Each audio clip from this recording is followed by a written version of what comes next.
Welcome. Hello, everyone, and welcome to today's virtual panel discussion. My name is George Zamanillo, and I am the Executive Director at History Miami Museum. Before I continue, I'd like to mention that if you'd like to take advantage of our closed captioning, it is available by clicking the icon at the bottom of the page. Closed captioning is available through the generous support of the Batchelor Foundation. 50 years ago, on this very day in 1971, the mood at New York City's Madison Square Garden was exhilarating. Just imagine a crowd of over 20,000 people waiting for the great Muhammad Ali and Joe Frazier to enter the ring. It was a sight to see. You had A-list celebrities like Sammy Davis Jr., Barbra Streisand mingling in the crowd. Even Frank Sinatra was there, not as a performer, but at ringside with his camera, ready to shoot photos for Life magazine. What some people don't know is that while the actual fight of the century took place in New York City, the journey to get there for heavyweight boxing champion Muhammad Ali is deeply rooted in Miami. Thanks to the generosity of the Knight Foundation, History Miami Museum is very proud to display the Ali MIA portfolio, a one-of-a-kind set of handmade photographs of Muhammad Ali training for this historic bout with Joe Frazier.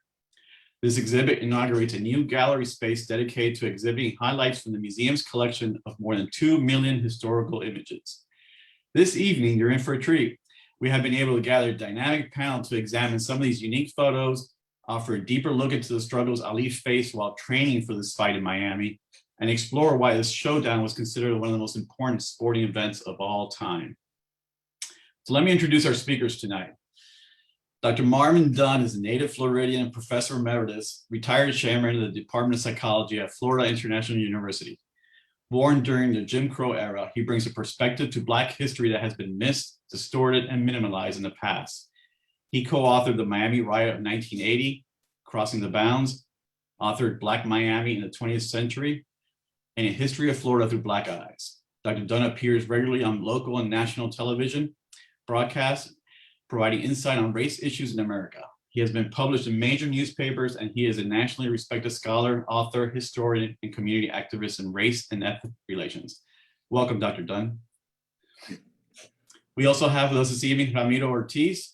Boxing has always been a passion for Ramiro. A banker by profession, Ortiz is a former president of SunTrust Bank and also served as CEO of History Miami Museum.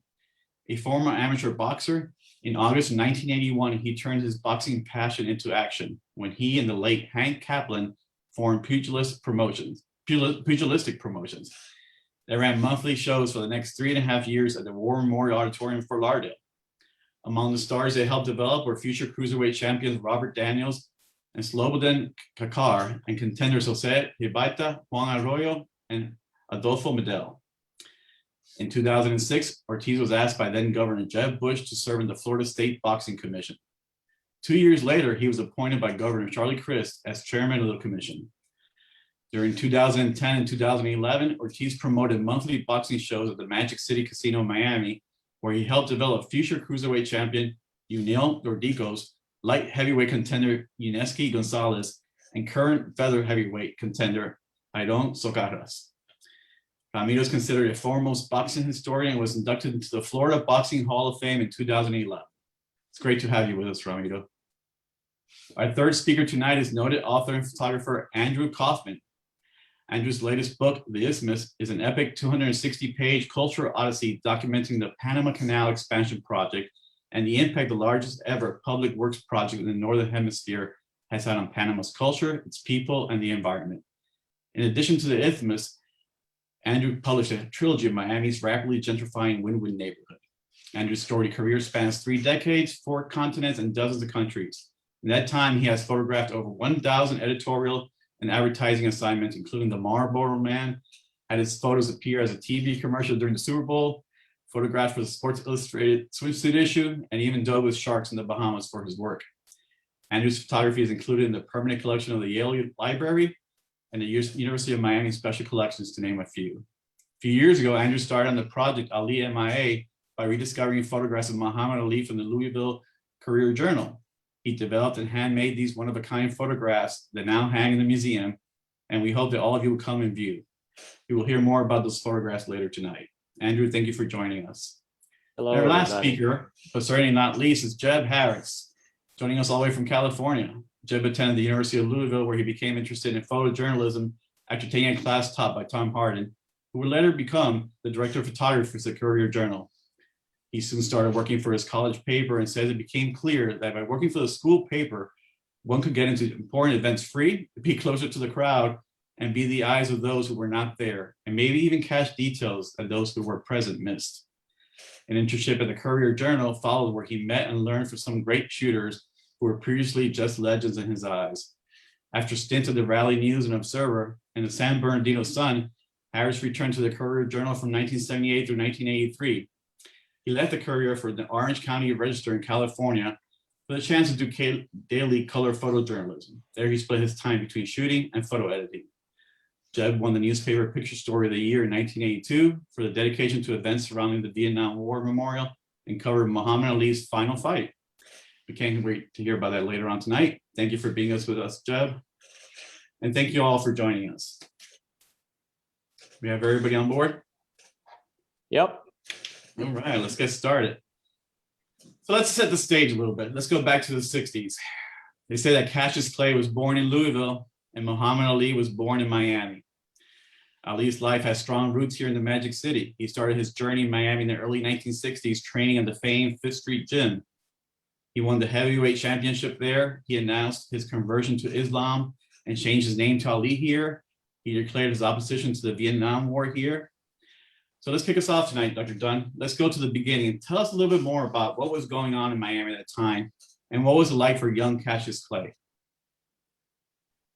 Well, at that time, it was for Miami the end of an era and the beginning of an era. It was the end of the segregation era, and it was the beginning of the desegregation of Miami Beach and other previously all-white areas of Miami.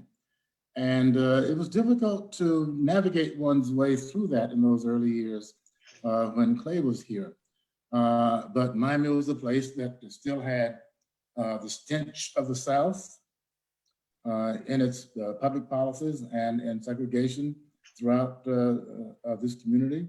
There were places that Blacks could not eat or live or play or swim. And all of that was the reality that Cassius Clay faced when he came to Miami, the beginning and the end of two eras in Miami. The other thing that I would add about things in Miami at that time is that there was a lot of anger over the war, over lingering segregation, over unmet promises. So there were a lot of people in Miami who were very angry about the economic and social circumstances and the growing unpopularity of the war. This was also a time when many Black people felt that the war was chewing up Black lives, chewing up Black men disproportionately to white. And there was a sense that the war was a racial war in that sense. So Clay comes into Miami, comes into this town at a time when all of these issues are fuming at the same time. And can you, I know we've spoken about before, can you go a little bit more detail about the struggles he encountered while he was here? I know I've heard mentioned before some examples of him, for instance, when he was jogging or running to the Fifth Street Gym from his home and what he encountered. Oh yeah, at the time when Black people were still not welcome on Miami Beach. And you had to give a reason for being there if you were a Black person. And for most Black folks, if not all Black people, it meant that you had a job on Miami Beach. My mother I still have the card that was issued to my mother, who was a maid on Miami Beach. She could not go to Miami Beach without that card.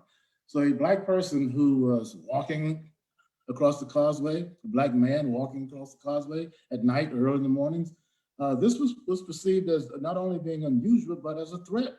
The assumption would be that he's stealing something, he's a criminal. And so Clay had to face that reality in Miami. Not only that, but also the indignity of not being able to sleep on Miami Beach. You think he took that as if it were no moment to him? Mm-hmm. He took it as painfully as the rest of us did. We were segregated and it hurt. And I think a part of what came out of Clay as he evolved and converted to Muhammad Ali was an expression of rage at the social circumstances, racial circumstances, political circumstances that this country and this city faced at that time. Great. Well, I know the story's been on TV lately, because the One Night in Miami, the movie that was just released based on the play, and we're all familiar with that story. But Ramiro, maybe you could chime in and talk to us a little bit about that the Clay Liston fight before this fight, and what that really meant for him, because we know after that he declared and converted to Islam. But can you go a little bit into about that event? Sure.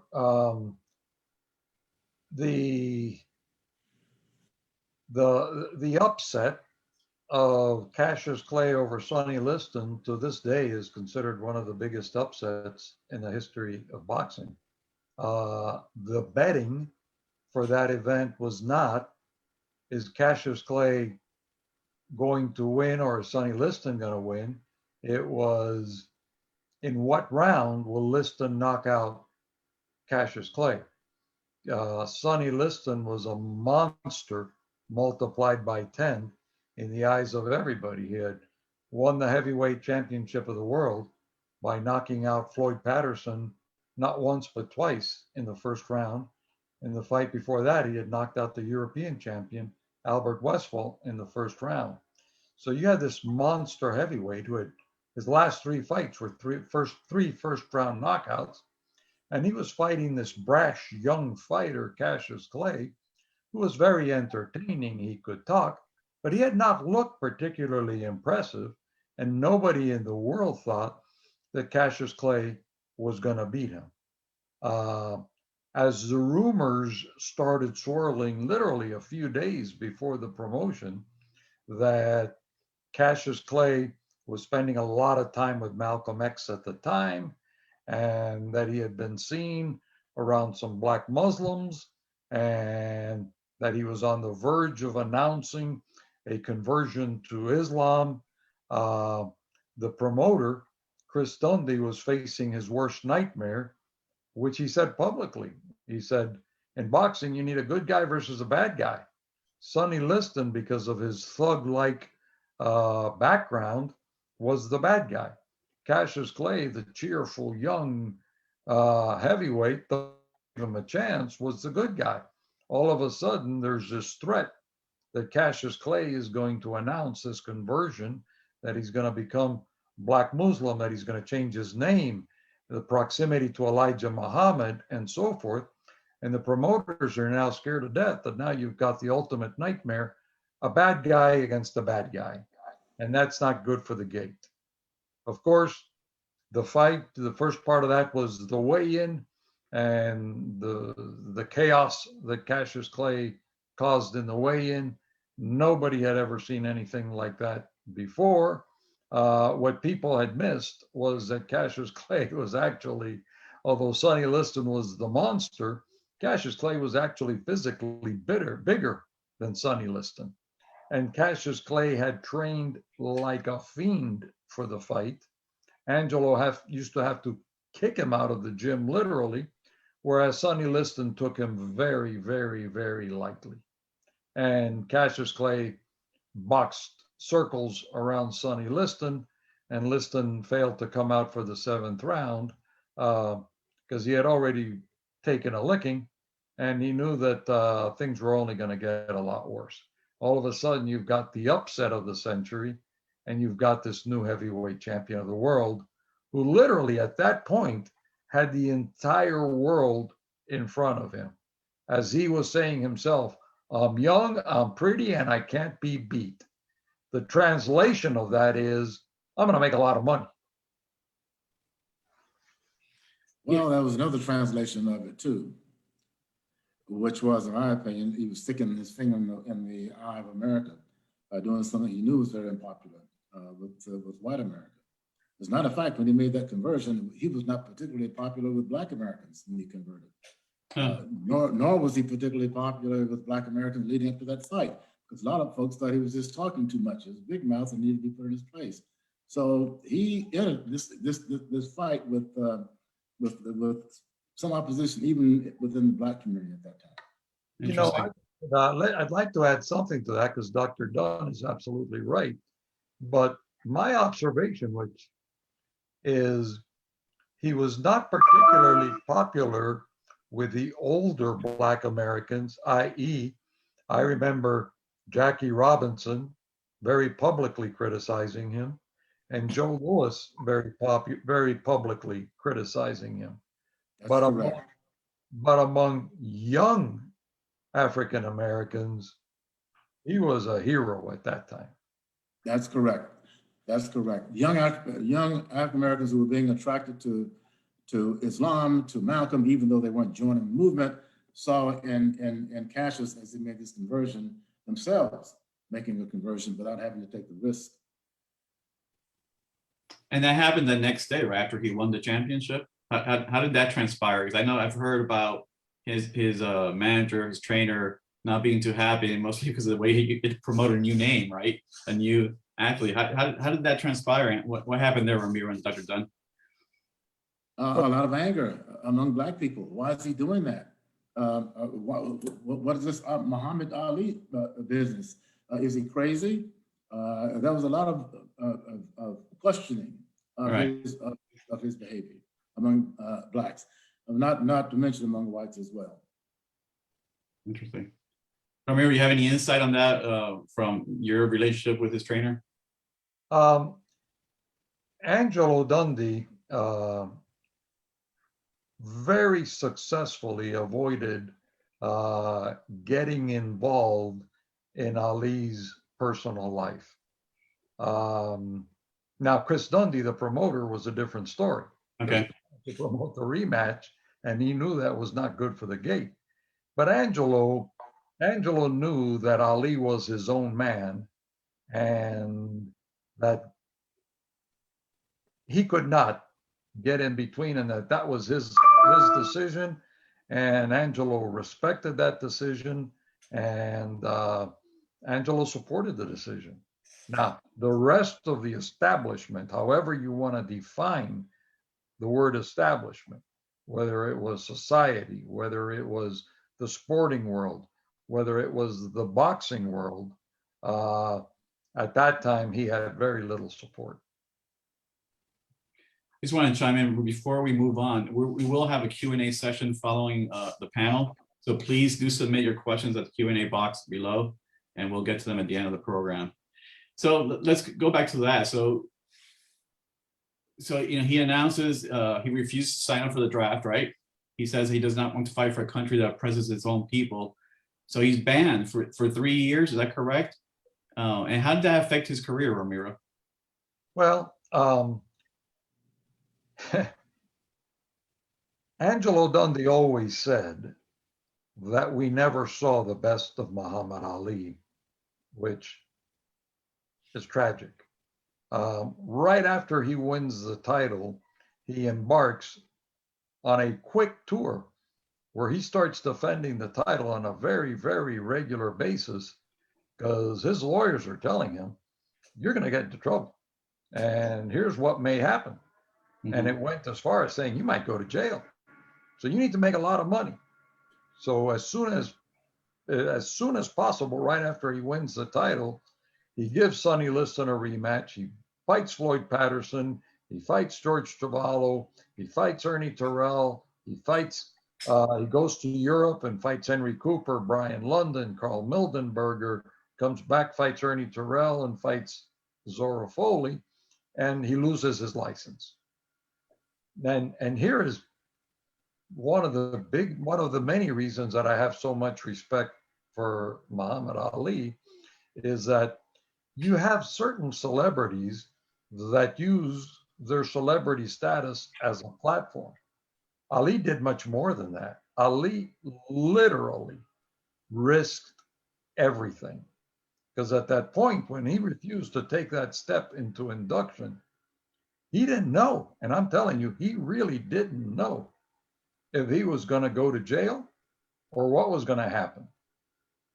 And he was making a living then just doing tours of colleges, talking to young people about the war and about racial issues. But this man, as he's approaching the very peak of his career, i.e. money-making power, literally says, I don't care if they shoot me. I don't care if they shoot me with a machine gun. I don't care if I go to jail. This is what I believe. This is what I stand for. And this is what I'm doing. And that is when he became a hero to exactly. great black people. When he took that loss and stood up for principle, he became a hero to a great many people. It didn't matter then that he was hanging with Malcolm and Elijah Muhammad. It didn't matter that he was a black Muslim. He had given up a great deal based on his principle. What people saw, just adding on to what Dr. Dunn just said, it was, this is not lip service. This is the real thing. Mhm. So, before we get to the big fight of the century, so he returns to Miami, right? And this is an important moment for Miami's black community, Dr. Dunn. Can you tell us a little bit about that relationship he had with Overtown and the other areas where he lived?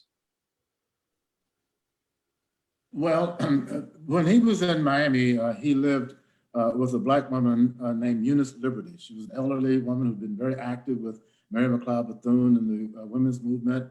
She was the mother figure to him.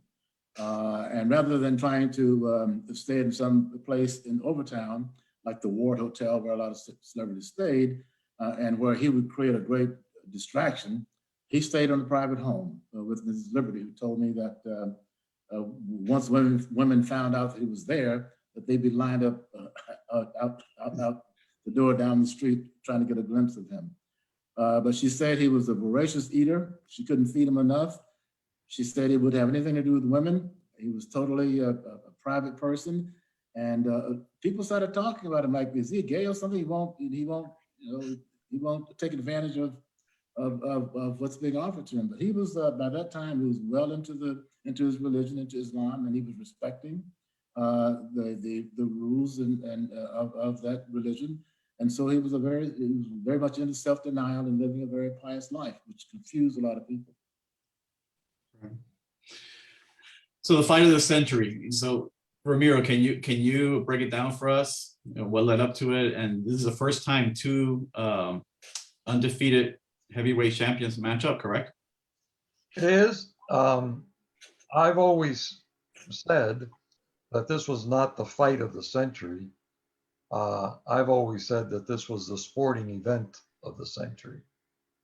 Because if you think about it, the anticipation for this fight, what this fight meant, I can't think of a single World Series or Super Bowl or NBA championship or anything else. You first had what you mentioned, George, which was the first time ever in history where you had two undefeated heavyweight champions fighting against each other. Then you had the circumstances around which all of this happened. Muhammad Ali, the legitimate champion, had been stripped of his title. Well, you lose your title in the ring. You don't lose it. And I'm not even going to say courthouse, because Ali never even got the benefit of due process. He just was stripped of the title. And not only was he stripped of the title, he lost his passport. They wouldn't let him have a passport. They were 24/7 on top of him because they were afraid he was going to leave the country and start his career someplace else. A lot of people don't talk about that. And he literally went from being on top of the world, fighting for a lot of money, to hustling up speaking tours around college campuses just to make a living. In the meantime, Joe Frazier is developing his own career. He's undefeated. He's beaten some very good fighters. He participates. There were several tournaments to determine the next heavyweight champion. And Joe Frazier is the ultimate survivor. So in some people's eyes, you've got Joe Frazier is the legitimate heavyweight champion. In other people's eyes, Muhammad Ali is the legitimate heavyweight champion because he's never lost a fight. And after a 3.5-year hiatus, and any athlete who loses 3.5 years, remember the life of an athlete is relatively short. Well, when you lose 3.5 years, as you're approaching your prime, that's something that you just absolutely cannot get back. Ali, surprisingly, was given the first opportunity to fight in Atlanta, Georgia. And his first fight is against Jerry Quarry, and that was in October.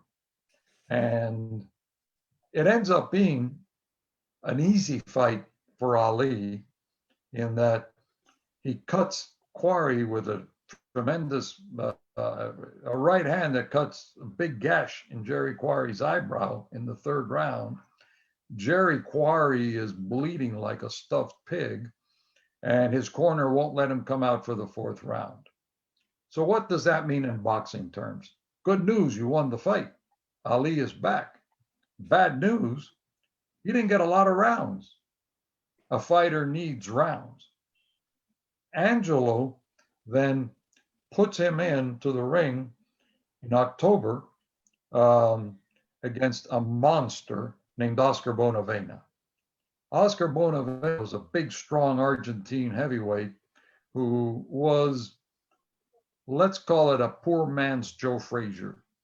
Bonavena had the same style as Joe Frazier in that he'd come right in at you, but he didn't have the speed nor the power of a smoking Joe Frazier, but it was the closest thing that Angelo could do. And that was a very tough fight for Ali. It was 14 rounds of back and forth, and Ali knocks out Bonavena in the 15th round. Then, come March, a few months later, comes the quote, the event of the century. There's a couple of other things that you need to add to what made it such an event. By that time, these two guys simply didn't like each other. There has never been two more different fighters competing than Muhammad Ali and Joe Frazier. Muhammad Ali was an individual who was very comfortable around people. The more, the merrier. That energized him. You could see that in his training sessions at the Fifth Street Gym, which was literally a zoo. As soon as Ali came to that gym, you had a celebrity standing next to a garbage worker. You had a famous recording artist standing next to a lawyer. I mean, it was just a whole group of people from all aspects of society, all there to watch Ali in training, and Ali fed off of that. The more, the merrier. Most fighters, when they're training, they don't like to be bothered. They don't like to be interrupted. Ali would literally be training and working out, and he'd be ranting and raving and talking to the people. He got energy from the people. Frazier was the complete opposite. When Frazier was training, and he was training in Philadelphia, it was all business. Don't talk to him. Don't bother him. It was all business. And then there was the resentment that Frazier was building, in that, in his eyes, Ali had had a much easier road to the throne than what he had had. Ali grew up in a arguably lower middle class neighborhood in Louisville, but certainly not the ghetto. Went to a good public school, went through the boxing program of a police officer in Louisville called Joe Martin. So he had a very structured environment that carried him through the amateurs and up until the Olympics. Joe Frazier, on the other hand, was a sharecropper son. Joe Frazier worked the fields. Joe Frazier actually grew up in the slums and the ghetto. It was hard times for Joe Frazier. And he scrapped and scraped in the amateurs to get through.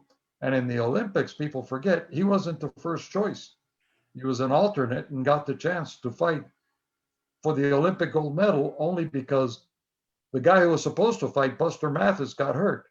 Well, Frazier had a fractured thumb, and he didn't tell anybody, and he fought and won the gold medal. When Ali wins his gold medal, he goes back to Louisville, and there's everybody in the city, he's a celebrity. there's already a financial group, the Louisville Syndicate, put together to back him financially and pay him a salary. When Frazier gets back to Philadelphia, all he's looking is, I got to pay the rent. I'm married and I got a kid and I got no money. I got a gold medal, but I got no money. And went to work at a slaughterhouse and build up his career. So there was this deep resentment on the part of Frazier, where he really resented Ali.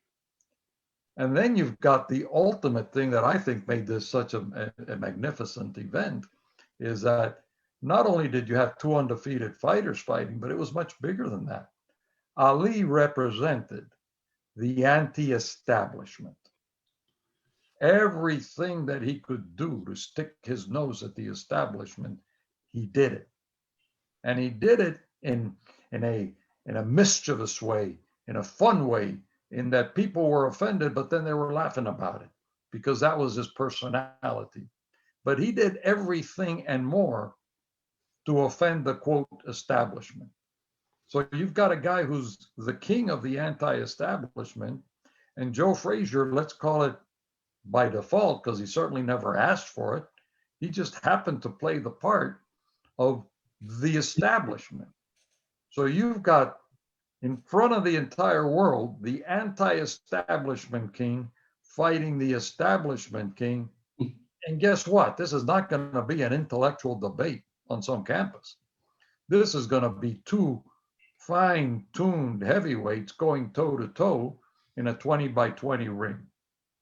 It was the perfect setup for the event of the century. So Ali loses in the fight.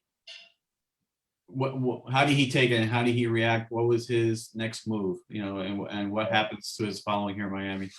Well, when you say Ali loses, I was thinking about this today. There was a very famous author named Bud Schulberg.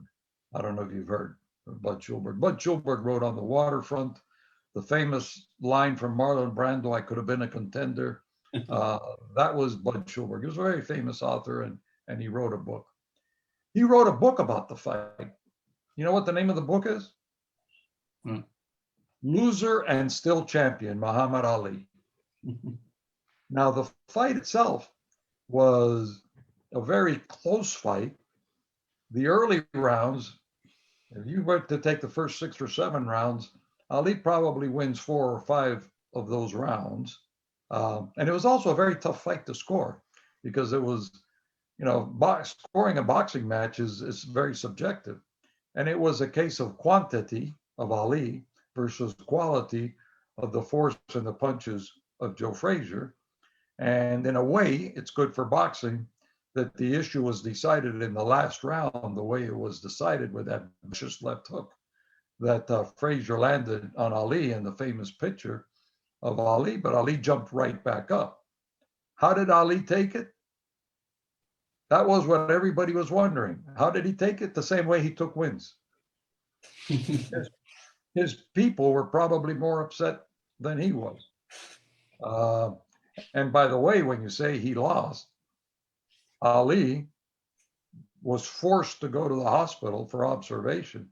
Mm-hmm. Frazier, and nobody knows because it was a secret, but it was a minimum of 2 weeks to a month. Nobody knows exactly in the hospital. And there were all kinds of rumors running around that, hey, Frazier is seriously, seriously hurt. That's interesting. Didn't know that. Dr. Dunn, you want to chime in? Yeah, I just want to say about what may have been going on inside Muhammad Ali. I think he was an angry man, and I think his conversion was an act of rage. I think a lot of the buffoonery were acts of rage, and I think one of the reasons that so many Black people, particularly young Black people, identified with him was that they were also outraged and angry. And here was someone who, with his fists and his popularity, was using those weapons to, in a sense, punish white America for past sins.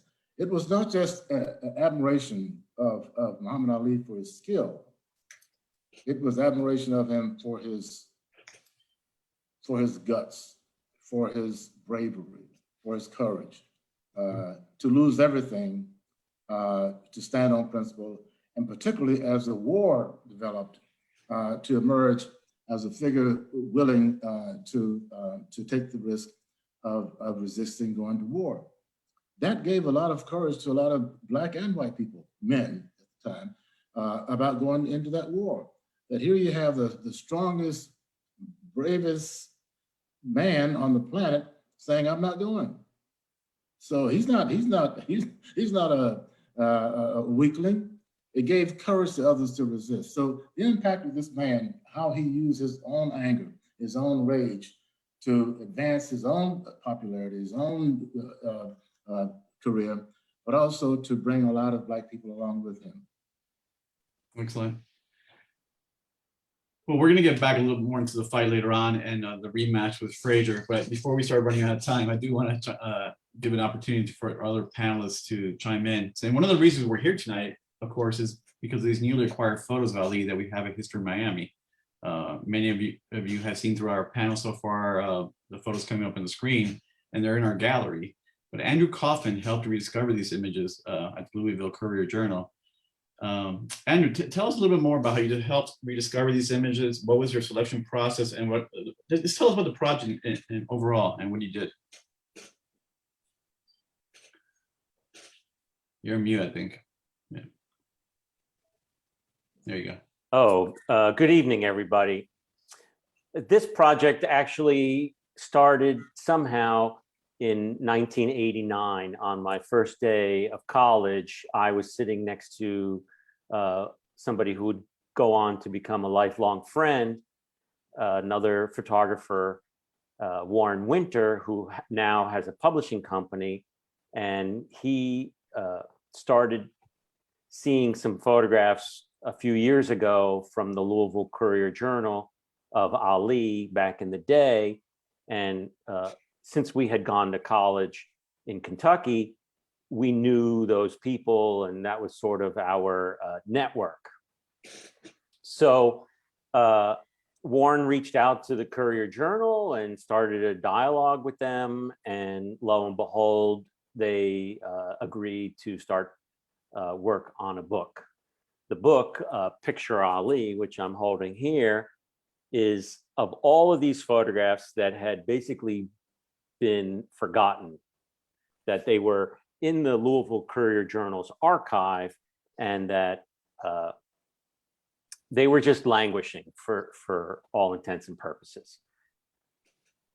Warren starts talking to me and says, you know, by the way, there is a whole cadre of photographs of Ali in Miami. I said, what are you talking about? You know, how did all of this happen? He said, look, you know, I've been talking to the Courier. They are, you know, I had a chance to go down and look at their archive. They pulled all the Ali film. You know, they have the very first photograph of Ali as a boxer at age 12 in 1954. And there's a whole chapter that's going to be in the book of Ali in Miami. I don't know what happened. The lightning struck, the light bulb went on. I said, listen, you and I should collaborate with the Courier-Journal. Send me the photographs of Ali in Miami. I'm going to go into the darkroom. I'm going to print a portfolio of this work, and we'll have an exhibition in promotion of the book.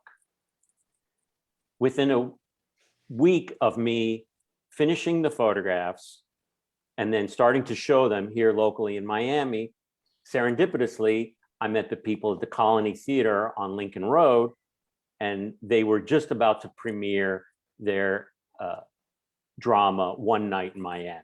This was a year and a half before the movie came out, and that started the relationship of this portfolio with the community. So first the exhibition premiered at the Colony Theater, then it went to the Hampton House, which is where Ali celebrated his title fight. And then it went to the Betsy Hotel on Miami Beach. And that's where the Knight Foundation had a chance to view the portfolio. And now it's going to rest at the HistoryMiami Museum. So maybe you guys can go back a couple slides to where the negatives were. And all of these, there's 20 photographs in the portfolio. And these are the contact sheets and the negatives. I hand selected all of the images and printed them on double weight fiber photographic paper, silver gelatin photographic paper, and wanted to create something that was unique and one of a kind. And that's what I strive to do, and was recognized by exhibiting this portfolio all over the community and now at the HistoryMiami Museum. It's very exciting to see the museum embrace this idea, take something that's been so historical, these images of Ali in front of Wolfie's, where he would go and have nice plate dinners, and running at night on Indian Creek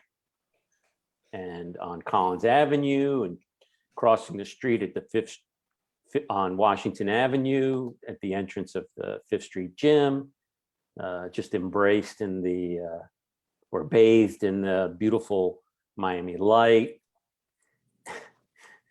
Him riding the scooter at the Miami Boat Show, you know, that's just classic Ali. And for me, what's so amazing about all of these images is the nostalgia that they bring back. You know, of course, we all have seen Ali in the ring, but for us Miamians, you know, this is a real chance to see him in the community. And That's great. I use that perspective in looking over and editing these photographs.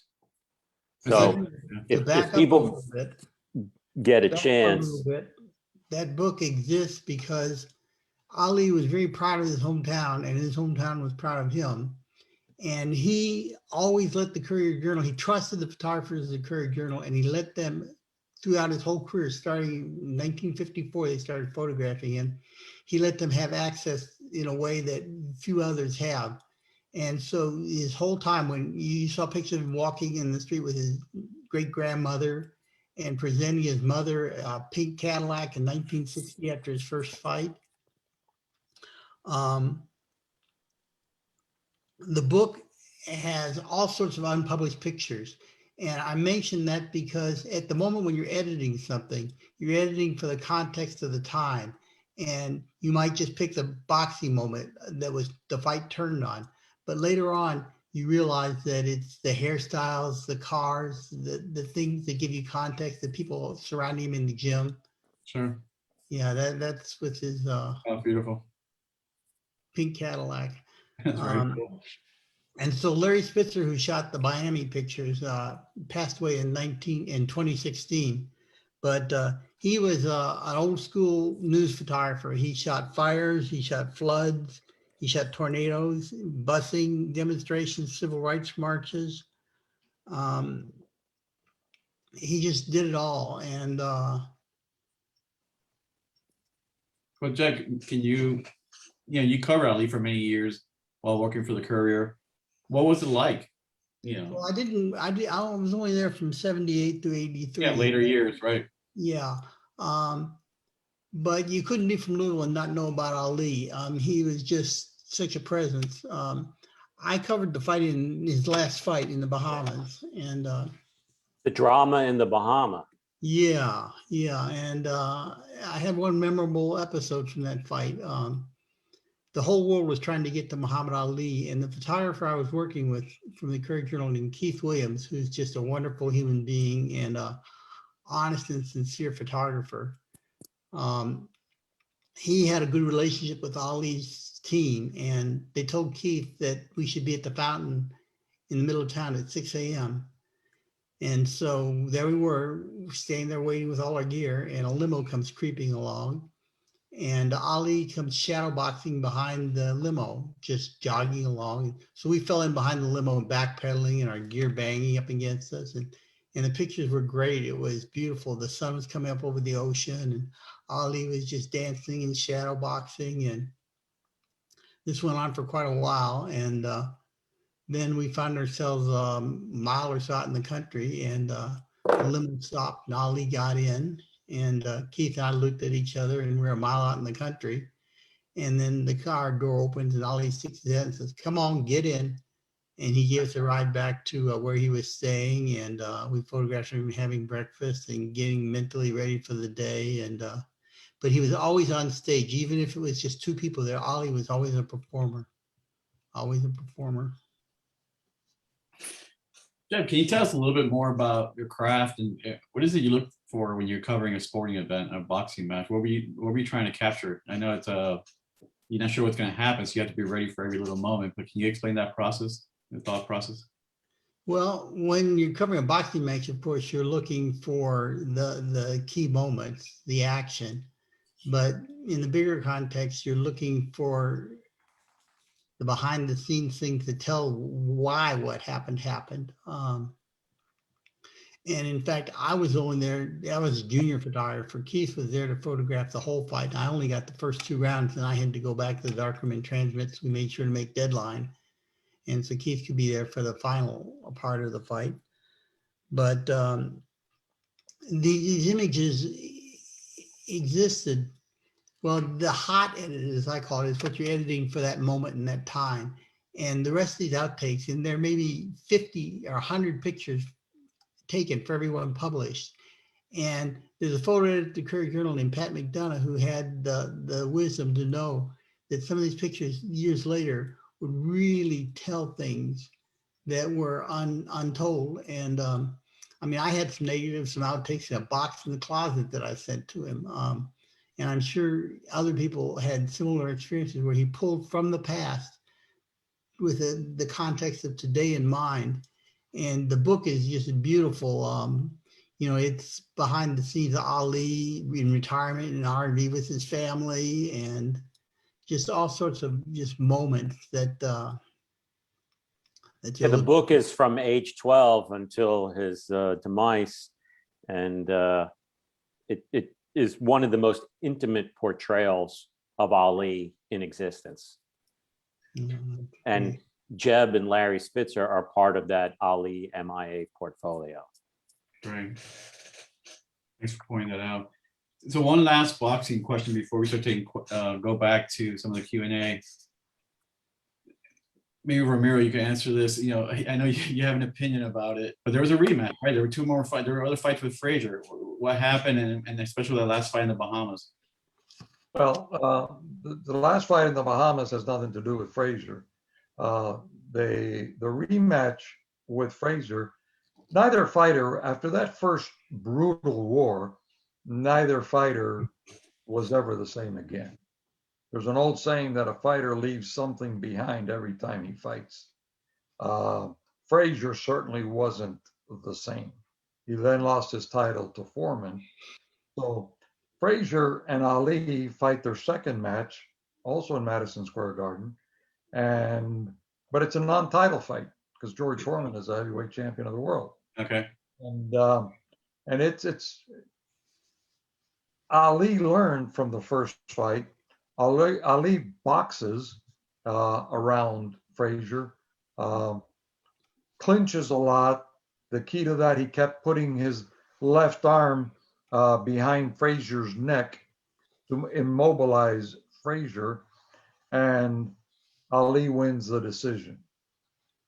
And then later on in life, when both fighters are at the tail end of their careers, is the famous Thriller in Manila, which you could put an entire show on that fight because it's probably the greatest fight ever. And that was the famous quote of Muhammad Ali after the fight, where he says, "This must be the closest thing in the world to dying." Wow. Both of those guys just they gave everything. And Frazier's trainer, Eddie Futch, wouldn't let Frazier come out for the last round because Frazier's, both of his eyes were just completely shut closed and he couldn't see Ali's punches. What Eddie Futch didn't know was that Angelo was contemplating not letting Ali come out for the final round. So it was The draws. it was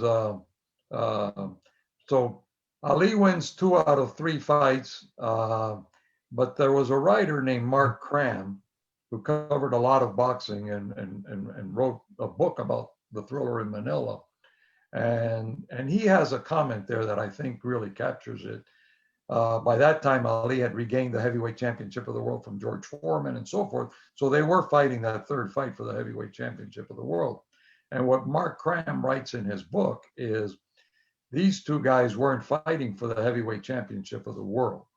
They were fighting for the heavyweight championship of Ali and Frazier. Okay. Yeah.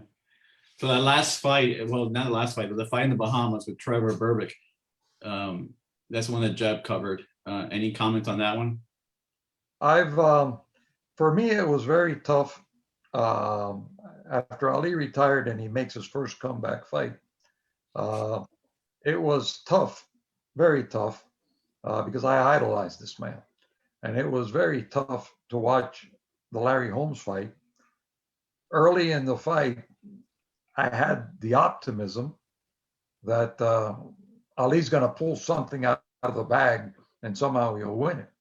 After 3 or 4 rounds, you realized that this was a horrific mismatch. You had Larry Holmes, one of the greatest heavyweights who ever lived, in his prime, going up against a shot Muhammad Ali, and it was tough to watch. When they announced the Berbick fight, and I was a boxing promoter at the time, I was invited to go, and I had no interest in going, and I've never even seen the fight because I knew what was going to happen. To this day, I haven't seen that fight. Just for the audience's information, that last picture of Ali and Berbick is by Jeb, and that's in the portfolio. There's a little clerical error that it's credit to the AP. It's actually a Jeb Harris image. Yeah, thanks, Jeff, for that photo. Well, let's switch over now to get some questions from our audience before we start running out of time. We have some great questions coming in here. Let me see if I can get one. This is for Dr. Dunn. Is there anyone on today's sporting world who has a transformative power of Ali, the ability to move people and ultimately to bring them together? No, no, there's not. People like that come along once in a century. Plus, the times define greatness. For example, had King been born 20 years earlier or 20 years later, we probably never would have heard of him. Ali came around at a time when many things were coming together or splitting apart in American life. And into that void, into that chasm of disagreement and chaos, comes a figure who rises on the basis of his skill and his mouth and his wit. And that's very, very admirable. But I don't think there's anyone on the stage today who could begin to reach that kind of transformative ability. Excellent. Thank you, Dr. Dunn. I have to agree. And I think that as a human being, Ali made the transition from a polarizing figure to a uniting figure through the course of his life. And as the Courier Journal book said, he went from reviled to revered. He really, in his philanthropy and his just love for mankind, he just really set a high bar that capped his career off, I think, pretty admirably. Thank you both. Thank you, Michael, for that question. We have another question here from Franklin. When did Ali last spend significant time in Miami? And do we know how he felt about the evolution of the city? It's a good one. That's a good question. Later in his career, Ali opened up his own training camp in Deer Lake, Pennsylvania. And it was the perfect boxing training camp. But there was something about the Fifth Street Gym that Ali was passionate about. The last time I remember Ali training actively at the Fifth Street Gym was as he was preparing for his fight against Leon Spinks. And a lot of that training took place at the Fifth Street Gym, particularly during the winter month. Ali loved to sweat, and the Fifth Street Gym was a sweat box, and that was the appeal. Now he's come back to Miami for functions. The last one was some folks opened up a gym in Miami Beach. They called it the Fifth Street Gym. And geez, that was probably, I don't know, 10, 12 years ago, maybe longer than that. And Ali came for the opening because Angelo was involved in that, and probably as a favor to Angelo. But really hardcore training here. The last time I remember was when he was training for the Leon Spinks fight. Okay. Did he have any, we had another question here from Jordana. Do you have any close friends or confidants here during his time in Miami?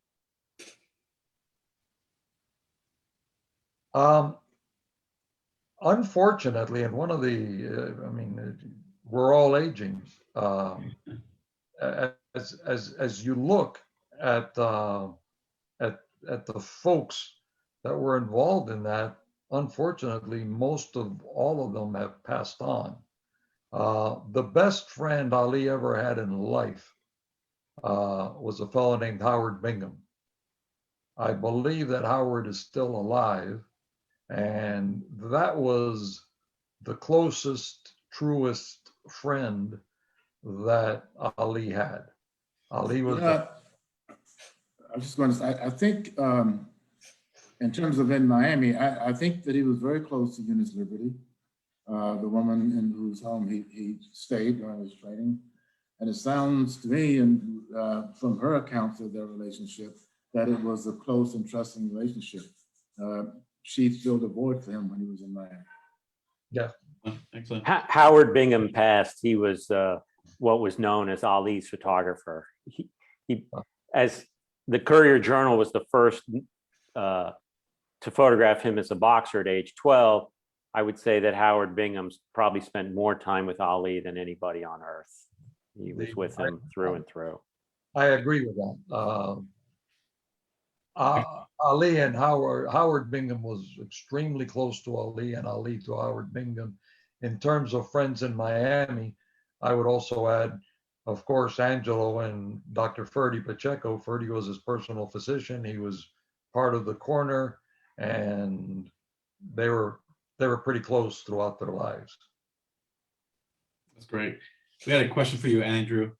Someone's asking, Elise, how long did it take for you to go through all the negatives? And now that you've heard from the other panelists, are there any that you would change or add? A little bit of process here. No, there would be really none that I would change or add. I got about maybe it was somewhere between 15 and 20 rolls of film in total. Larry Spitzer, I think, had 10 or 12, and Jeb had another 4 or 5, something, maybe a half a dozen from Jeb. It was very exciting. Black Miami? Were there any images of him in Black Miami? No, I don't. I think that. Why do you think that was, if there weren't? Well, the photographs in the portfolio are from 1971. I think that by that time he was staying in Miami Beach when he was training, because there was some photographs that I saw of him at a condominium, and to me it looked truly like Miami Beach. It sounds like he was photographed only on Miami Beach. No one followed him into Overtown or Liberty City to take photographs of him. Yeah. Right? If I'm not mistaken, Miami Beach had become, the segregation had ended in Miami Beach by 71. Is that correct? Yes, that's correct. Yeah. 71, you can stay on Miami Beach. So, so when I received the photographs, it was sort of like sprinting a marathon for me. I was voraciously sort of consuming this. I was in the dark room the next day. I was at the light table, that afternoon with a loop and a grease pencil and starting to make notes and look at things. I had seen some scans of the work. And so in my process, the first and most important thing was to make a set of contact sheets. And then from the contact sheets, I started making test prints. And then from the test prints, I really had formalized the portfolio itself. Maybe one or two that two or three that I printed didn't ultimately make it in the portfolio.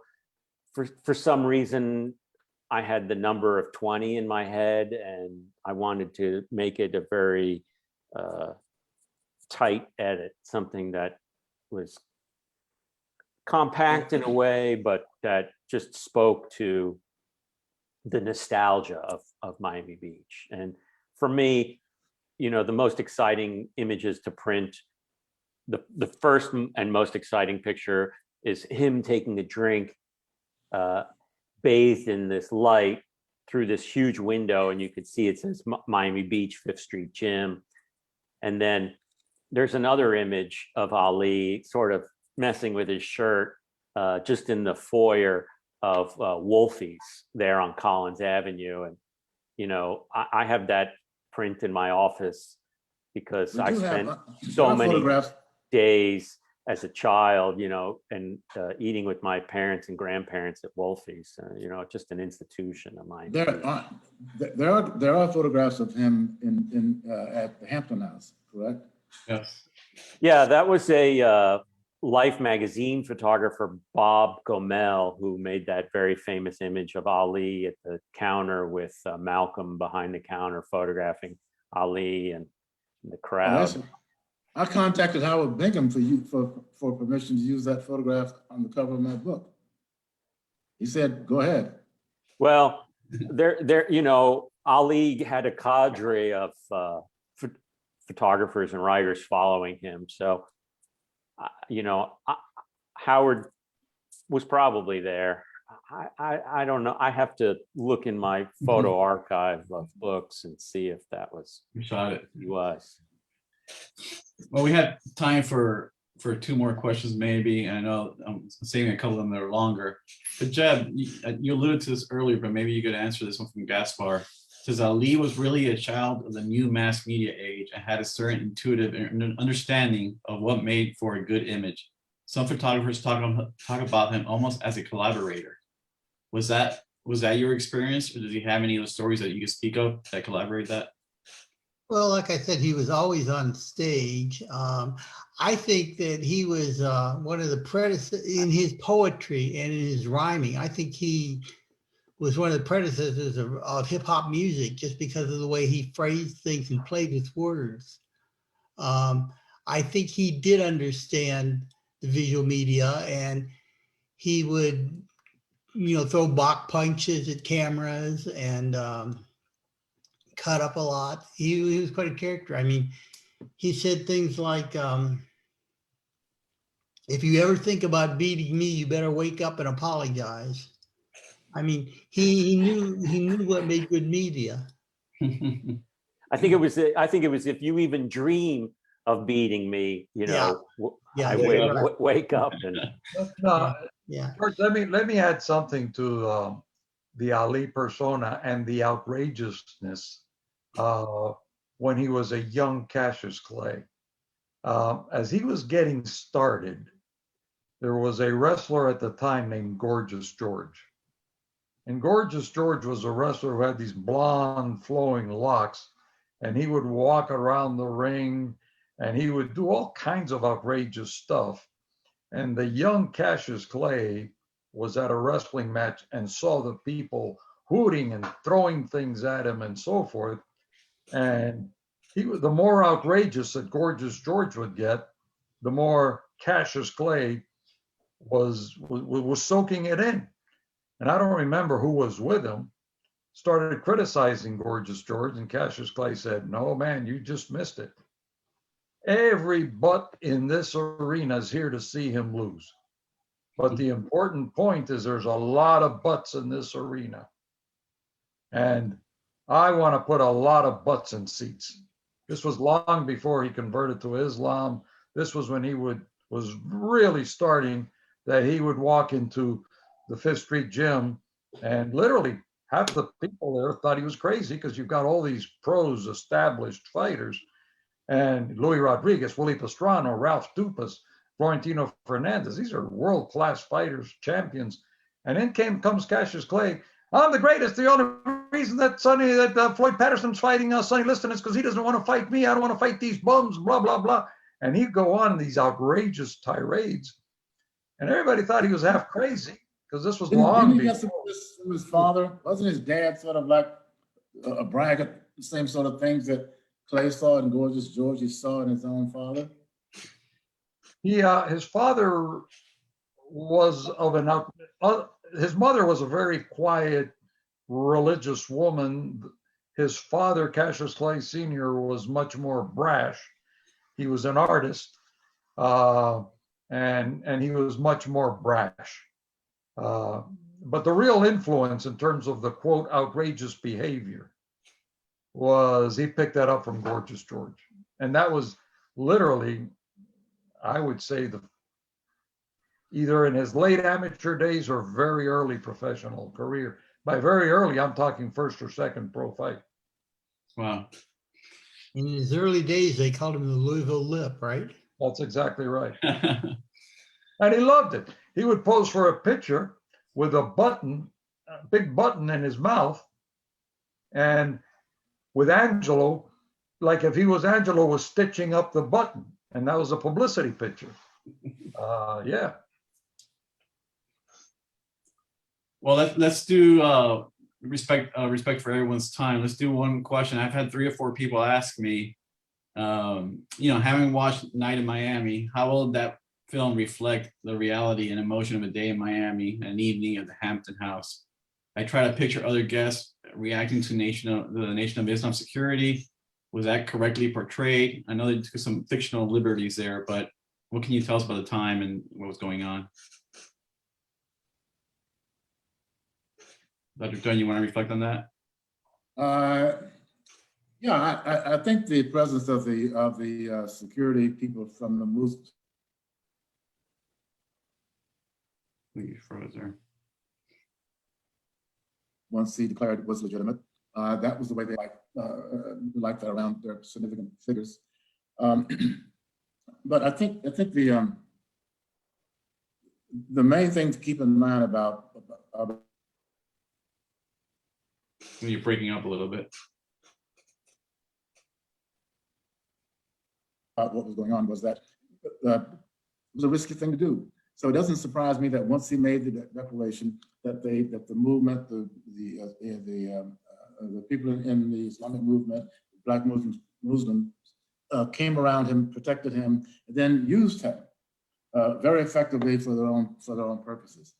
And I think that one of the things that Muhammad Ali had to balance was trying to live the life of a pious person who believed in the things that that his religion was telling him, and also exist in a world where the media was everything in terms of how you were perceived and understood. I think he balanced that out very effectively. All right.